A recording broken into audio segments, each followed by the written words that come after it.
नमस्कार प्यारे दर्शकों, मैं आपका ज्योतिष मित्र चमन भारद्वाज स्वागत करता हूं आपके अपने YouTube चैनल में। अगर आप अपनी कुंडली का परामर्श चाहते हैं, समस्याओं का समाधान जानना चाहते हैं या चल रहे खराब ग्रहों की दशाओं के उपाय जानना चाहते हैं, तो आप हमारे नंबर 9717764648 पर व्हाट्सएप मैसेज कर सकते हैं या कॉल कर सकते हैं। तो दोस्तों, आज का जो विषय है हमारा वो है भद्रा को लेकर। भद्रा एक अशुभ चीज है, जिसके बारे में बहुत पौराणिक कथाएं भी हैं। जो हमारे भद्रा का विचार ज़्यादातर रक्षाबंधन पे किया जाता है और ज़्यादातर जो अग्नि का दहन, जब होली का दहन होता है उस टाइम पे भद्रा का विचार अधिकतर किया जाता है। वैसे हर शुभ कार्य में भद्रा का विचार किया जाता है। तो आज भद्रा की जो थोड़ी पौराणिक कथाएं उसके बारे में पहले चर्चा करेंगे, फिर उसके उपायों के बारे में बताएंगे और इसमें क्या करना चाहिए क्या नहीं करना चाहिए, इसके बारे में पूरी डिटेल में आपको इस वीडियो के अंदर जानकारी मिलने वाली है। तो शुरू करते हैं भद्रा की जो पौराणिक कथा है उसके बारे में बताना। भद्रा जो थी वो सूर्यदेव की पुत्री थी और शनि की बहन थी। उनका स्वभाव भी बिल्कुल शनि के जैसे ही क्रूर था।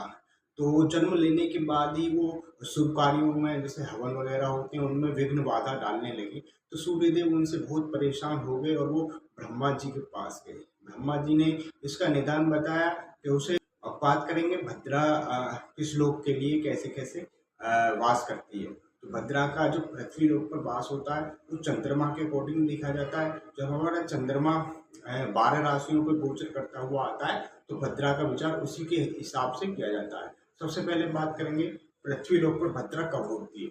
जब चंद्रमा हमारा कर्क राशि, सिंह राशि, कुंभ राशि और मीन राशि पे गोचर करता है तब भद्रा पृथ्वी लोक पर होती है। जब भद्रा जिस लोक पर होती है वह उस लोक के लिए अशुभ मानी जाती है। तो जो मैंने बताया पृथ्वी लोक पर इन्हीं राशियों पर होती है तो अशुभ मानी जाती है पृथ्वी लोक के वासियों के लिए। अब बात करेंगे भद्रा जो स्वर्ग लोक में कैसे होती है। जब चंद्रमा मेष राशि, वृषभ राशि, मिथुन राशि और वृश्चिक राशि पर गोचर करते हैं तब भद्रा जो होती है वो स्वर्ग लोक में होती है। अब बात करेंगे इसके बाद में भद्रा का विचार जो पाताल लोक के लिए क्या होता है। जब चंद्रमा कन्या राशि, तुला राशि, धनु राशि या मकर राशि पर गोचर करते हैं तब भद्रा पाताल लोक में होती है। तो भद्रा जिस लोक में होती है उस लोक के लिए अशुभ मानी जाती है। मगर कुछ कार्य ऐसे होते हैं जो भद्रा में भी हमें करने पड़ते हैं मजबूरीवश।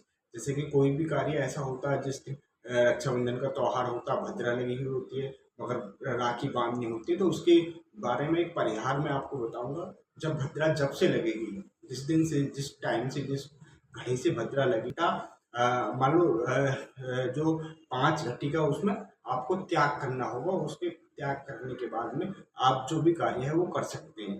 तो ये जो भी शुभ कार्य होते हैं किस किस के लिए, ये जो शुभ कार्य जो भी होते हैं उनमें वो नहीं करना चाहिए। जैसे हमें अपना गृह प्रवेश है वो इसमें नहीं करना चाहिए, मुंडन है वो नहीं करना चाहिए, किसी का तिलक उत्सव है वो नहीं करना चाहिए, और जो किसी का गृह आरंभ का कार्य है वो नहीं इसमें करना चाहिए।